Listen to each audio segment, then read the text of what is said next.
Hello guys, and welcome back to my third part of my Omega Ruby and Alpha Sapphire speculation and thoughts video. The reason why I uploaded on Sunday was because I wanted to get the previous speculation video up as soon as possible. That's why on Monday and Tuesday I didn't do a video. So today I'm going to be doing my next speculation video from E3. So I'm going to show you this video and I'm going to pause it and talk about each individual part, but I'll show you the original clip first and then I'll slow it down and go through it bit by bit.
So guys, I'm going to refresh that and I'm going to go through it bit by bit, describing each bit which happens, so you have to skip quite a fair bit into it to look at the gameplay pictures. But there we go.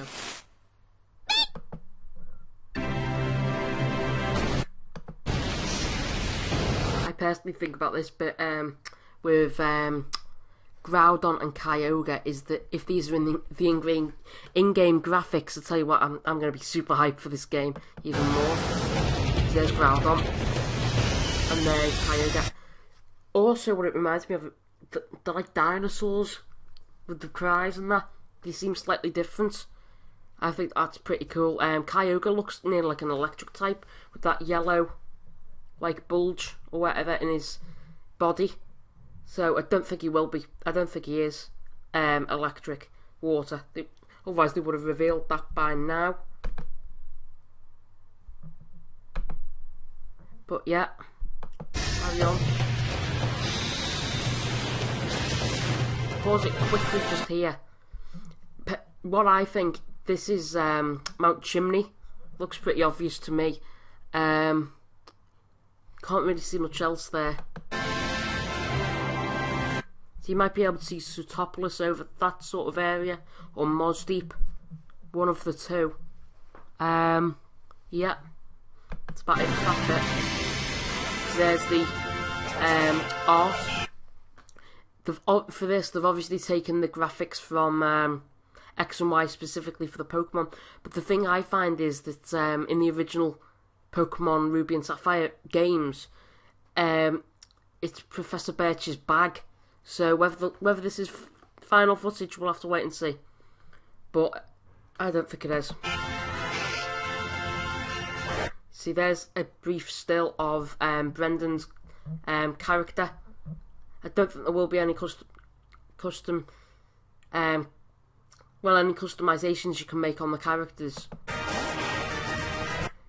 You might think that I'm copying from another video you might have seen recently, which Kidnapping Shady Penguin pointed out, is that the trees, they look really nice and detailed. They've paid a bit more attention to detail with the trees and the backgrounds on every one of these Pokemon.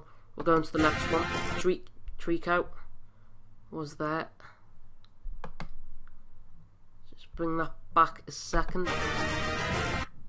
See, I quite like the attention to detail on this, the roughness of the rocks against the softness of the background. I've not purposely took all these ideas from King Nappy's video, but I think it's pretty cool that they've done that attention to detail so well. There's Mudkip in what looks to be Slateport, because they've got the beach houses and the parasols or umbrellas, which you often see on the beach. So whether that'll give us a clue to what the graphics might look like on the beach, we'll have to wait and see. Then there's Pikachu getting captured, exactly the same graphics there.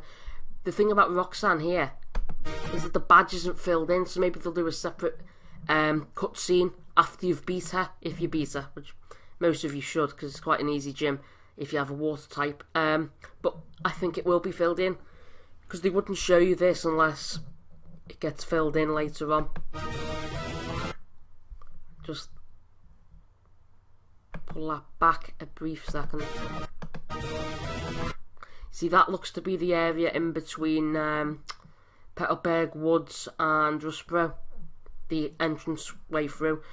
The thing is that I don't think this bit is actually final. They might say at the bottom of this video it's not final footage, but it definitely doesn't seem like it's final footage. It looks nice and subtle, but I think they need to put a bit more detail on the water and everything. There's Mr. Briny. Fortreat. Everyone was wondering what sort of style they'd adopt with this. It looks pretty cool. It reminds me of a Pokemon film. I think it was the Celebi film, and there was a very similar place. It looks similar to that with a new redesign. There's the see-through cycling road. I just remember your rival being around that sort of area, but it's nice and futuristic. I think some people have speculated whether this is Roxanne's gym, but I don't think it is. I think it's Peyton Liza's gym, because if you see the all psychic trainer sprites, which are stood on the rocks, well, on the teleportation pads or whatever they are, I think the only reason they put the rocks there is because they've got the likes of Solrock and Lunatone. So I think that this is definitely the psychic gym. I think this is either the Trick House or maybe Flannery or well, there's actually quite a few gyms this could be in areas. It could be the Trick House.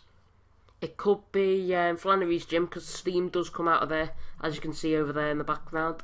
There's water as well, generating into steam. So it could be that gym. It could be Brawley's gym, because the rocks, obviously, people who do karate smash rocks and things like that. Very hard things that they can practice. It could also be Roxanne's gym, but I very much doubt it. But it could be.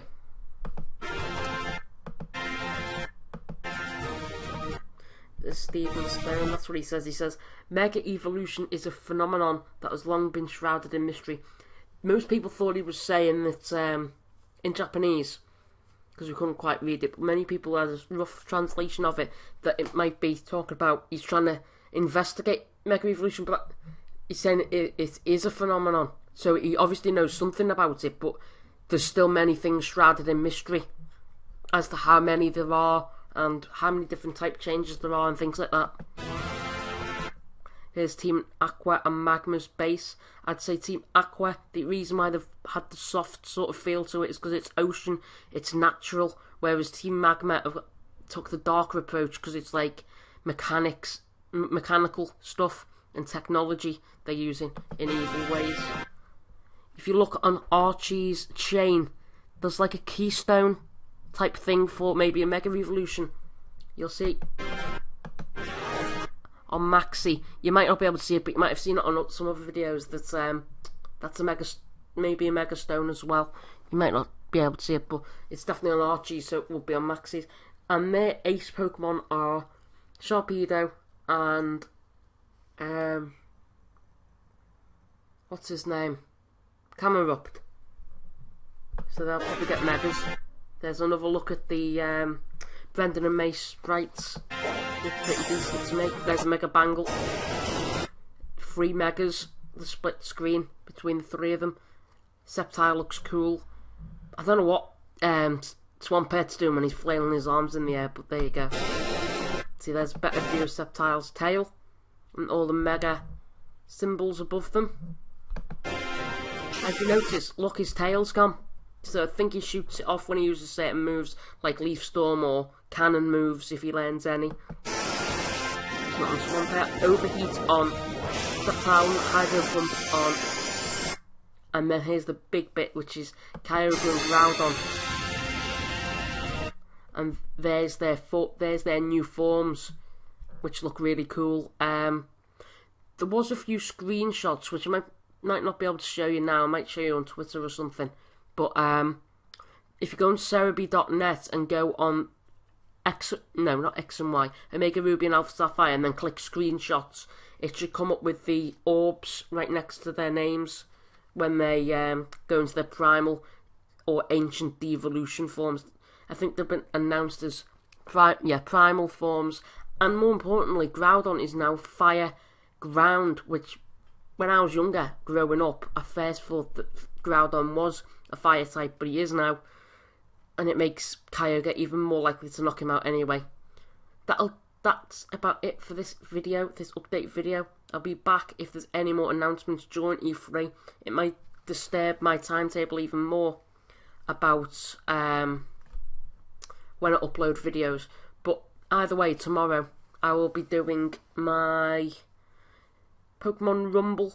I think it was meant to be on Tuesday, but it took a 2-day gap because of the way this interrupted my normal schedule.